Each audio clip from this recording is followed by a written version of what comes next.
Bismillahirrahmanirrahim. Assalamualaikum warahmatullahi wabarakatuh. Perkenalkan, kami dari kelompok 4 yang dipimpin oleh Muhammad Rifal Jumhonjah akan mempresentasikan mengenai sistem pakar hukum pidana, di mana kelompok kami terisi dari ketua kelompok yaitu Muhammad Rifal Jumhonjah, Seli Umayyah Fadilah, Raden Syaban Firdaus, dan saya sendiri Alwan Ardana. Lanjut.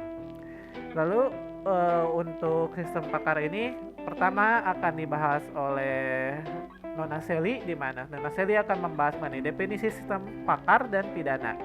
Lalu masalah penelitian. Silahkan untuk Nona Seli melanjutkan presentasi. Baik, untuk materi yang pertama yang akan saya sampaikan yaitu sistem pakar. Sistem pakar adalah sistem yang dirancang untuk menyelesaikan masalah dengan pengetahuan daripada para ahli di bidangnya. Keterbatasan pakar terkadang ingatan pada manusia mengalami lupa ataupun kesalahan seperti halnya dalam mengambil penalaran dalam menentukan pasal pidana, yang dimana hal tersebut menjadi salah satu hambatan dalam menentukan pasal pidana secara cepat dan tepat. Dengan adanya sistem ini dapat bertindak sebagai pakar sehingga masyarakat yang bukan merupakan seorang pakar dapat mengambil keputusan yang biasanya dilakukan oleh seorang pakar. Materi yang selanjutnya yaitu mengenai tindak pidana. Indonesia sebagai negara hukum memiliki berbagai peraturan perundang-undangan, salah satunya yaitu KUHP. Jenis kejahatan yang sering terjadi adalah tindak pidana. Sistem hukum pidana seringkali menjadi sorotan dan menjadi topik yang hangat dibicarakan. Hal ini disebabkan oleh berbagai masalah yang terjadi di dalam sistem tersebut. Beberapa permasalahan yang sering terjadi antara lain yaitu kurangnya pemahaman dan kepercayaan dari praktisi dan hakim dalam menangani kasus-kasus yang kompleks, kurangnya akses publik terhadap informasi hukum, serta perbedaan interupsi ketentuan hukum oleh hakim, pengacara, dan jaksa.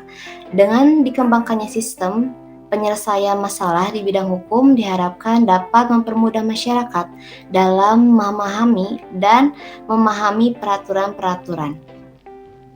Selanjutnya yaitu masalah penelitian. Kita telah melakukan literatur review dengan 5 jurnal. Yang pertama yaitu penelitian yang dilakukan oleh Juwaria tahun 2008 dalam penelitian sistem pakar berbasis web penentuan pasal tindak pidana narkotika dengan menggunakan metode forward chaining. Basis pengetahuan sistem pakar berbasis web penentuan pasal tindak pidana ini terdiri dari 93 aturan. Yang kedua yaitu penelitian yang dilakukan oleh Putri dengan tahun 2017 dengan judul penelitian sistem pakar mendeteksi tindak pidana cybercrime menggunakan metode forward chaining di Kota Batam. Domain pakar pada penelitian ini yaitu Kepolisian Kota Batam dengan 13 jenis kejahatan. Selanjutnya yaitu penelitian yang dilakukan oleh Dewi tahun 2018 dalam penelitian yang berjudul Perancangan Aplikasi Sistem Pakar berbasis Android untuk menentukan pasal pelanggaran UU ITE dengan menggunakan metode forward chaining dengan basis pengetahuan yaitu 18 jenis pelanggaran. Penelitian selanjutnya yaitu dengan judul Perancangan Sistem Pakar, Analisis Terkait Keuangan Mencurigakan menggunakan metode forward chaining, dilakukan oleh Handoko pada tahun 2019. Pada penelitian ini menggunakan basis data sebanyak 20 dengan pakar PPATK, di mana penelitian ini menggunakan forward chaining. Penelitian selanjutnya yaitu dilakukan oleh Budiantoro pada tahun 2019 dalam penelitian yang berjudul Sistem Pakar untuk menentukan sanksi pelanggaran lalu lintas sepeda motor dan mobil menggunakan metode forward chaining berbasis web. Basis data sebanyak 19 pasal dengan perkara dari pelanggaran lalu lintas sepeda motor dan mobil. Pakarnya yaitu hakim dan polisi lalu lintas. Dari penelitian terkait, penelitian kami menggunakan basis pengetahuan dari Dewi pada tahun 2018 dan Budiantoro pada tahun 2019. Yang berbeda dengan penelitian sebelumnya yaitu kami menggunakan metode power chaining.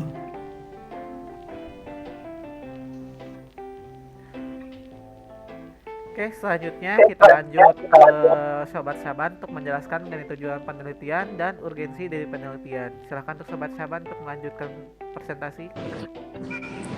Oke, di sini untuk tujuan penelitiannya. Yang pertama yaitu untuk melakukan perancangan basis pengetahuan dari sistem pakar hukum pidana dengan menggunakan metode forward chaining. Yang kedua, untuk melakukan pendalaman dalam mencari keakuratan sistem pakar hukum pidana menggunakan metode forward chaining. Oke, lanjut.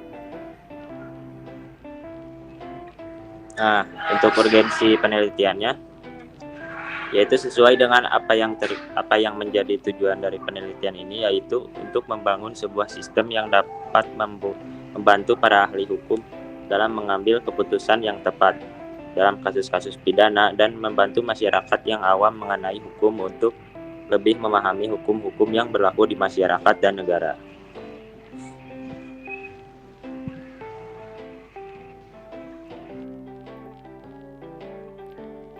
Oke, selanjutnya kita lanjut ke Sobat Ripal untuk melanjutkan presentasi yang akan menjelaskan mengenai metode penelitian, yaitu akuisisi pengetahuan dan basis pengetahuan. Silahkan untuk Sobat Ripal melanjutkan presentasi.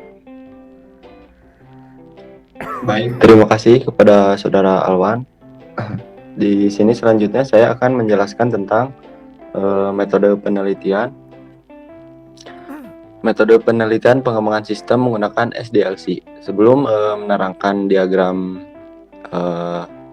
perancangan, saya akan menjelaskan sedikit tentang SDLC. ESDLC atau disebut dengan Expert System Development Life Cycle adalah suatu metode pengembangan sistem pakar yang memiliki langkah-langkah spesifik untuk membangun sistem pakar yang efektif dan efisien. Metode ini meliputi tahap-tahap seperti identifikasi masalah, analisis domain, perancangan sistem, implementasi, evaluasi, dan pemeliharaan.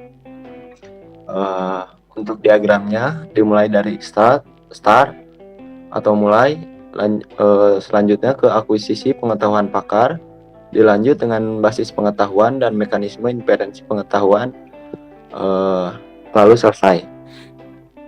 Untuk ESDLC ini sangat membantu dalam pengembangan sistem pakar yang efektif dan efisien dengan memastikan bahwa semua tahap pengembangan telah dilalui dengan benar dan efisien.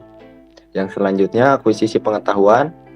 Akuisisi pengetahuan yaitu proses untuk mendapatkan pengetahuan tentang permasalahan yang akan dibahas dan digunakan sebagai panduan dalam pengembangan.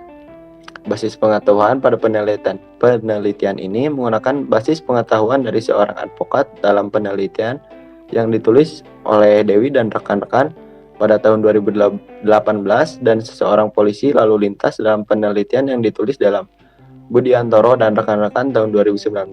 Berikut merupakan jenis tindak pidana hukum. Kodenya adalah tindak pidana 01 dengan nama hukum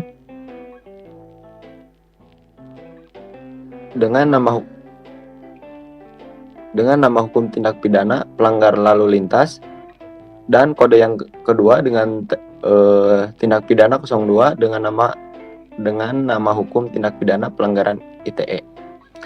Untuk jenisnya ada pidana 1 dengan jenis pelanggaran perbuatan asusila dengan pasal terkait pasal 27 ayat 1 dengan ketentuan pidana pasal 45 ayat 1.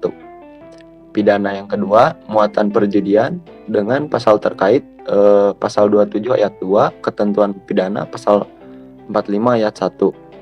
Pidana yang ketiga, penghinaan atau pencemaran nama baik dengan pasal terkait 27 ayat 3 dan ketentuan pidana pasal 45 ayat 1. Pidana 4, pengancaman dan pemerasan. Pasal terkaitnya pasal 27 ayat 4 dengan ketentuan pidana pasal 45 ayat 1. Pidana 5, penyebaran berita bohong. Pasal terkait 28 ayat 1 dan ketentuan pidana pasal 45 ayat 2. Pidana yang keenam, penyebaran berita kebencian permusuhan dengan pasal terkait 28 ayat 1, ketentuan pidana pasal 45 ayat 2. Pidana 7, pengancaman dan menakut-nakuti secara pribadi. Pasal terkait 29, ketentuan pidana pasal 45 ayat 3.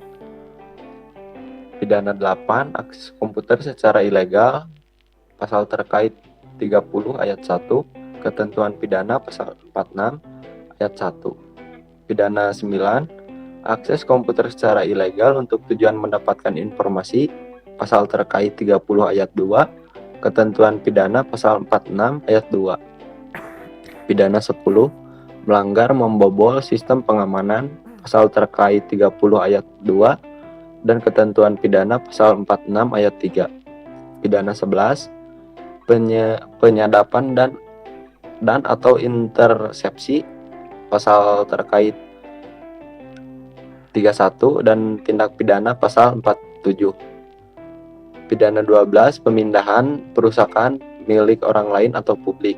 Pasal terkait pasal 32 ayat 1 dan ketentuan pidana pasal 45 48 ayat 1. Pidana 13, memindahkan atau mentransfer informasi kepada orang yang tidak berhak. Pasal terkait 32 ayat 2, ketentuan pidana pasal 8 ayat 2. Tindak pidana 14, membuka informasi rahasia. Pasal terkait 32 ayat 3, ketentuan pidana pasal 8, pasal 48 ayat 3. Pidana 15, membuat suatu sistem tidak bekerja. Pasal terkait 33, ketentuan pidana pasal 49. Pidana 16, memproduksi, menjual, mengadakan, mendistribusikan, menyediakan perangkat lunak atau keras untuk komputer untuk memfasilitasi perbuatan pada pasal 27 sampai dengan pasal 33. Pasal terkait 34 ayat 1 dan ketentuan pidana pasal 50. Pidana 17 yang termuat dalam pasal 34 ayat 1 jika digunakan untuk melakukan penelitian pengujian sistem tidak melawan hukum. Bukan merupakan tindak pidana pidana terkait pidana terkait pasal terkait pidana 34 pasal 34 ayat 2. Pidana 18, membuat dokumen autentik dengan pasal terkait 35 tindak pidana pasal 51 ayat 1. Pidana 19, kendaraan bermotor yang tidak dipasangi plat nomor kepolisian akan didenda kurang lebih paling lama 2 bulan atau denda paling banyak Rp500.000 dengan pasal terkait 280. Pidana 20, kendaraan bermotor yang tidak memiliki SIM akan dipidana kurang paling lama 4 bulan atau denda paling banyak 1 juta. Pasal terkait 281. Pidana 21, pengendara tidak mematuhi perintah yang diberikan petugas kepolisian atau pidana kurungan paling lama 1 bulan atau didenda paling banyak Rp250.000. Pasal terkait 282. Pidana 22, pengendara yang mengemudi dengan cara yang tidak wajar dan melakukan kegiatan yang mengganggu konsentrasi dan dalam mengemudi akan dipidana kurungan paling lama 3 bulan atau denda paling banyak Rp750.000 dengan pasal terkait 283. Pidana 23, mengelola sepeda motor yang tidak mematuhi persyaratan teknis baik di jalan akan dipidana kurungan paling lama 1 bulan atau denda paling banyak Rp250.000 dengan pasal terkait 285 ayat 1.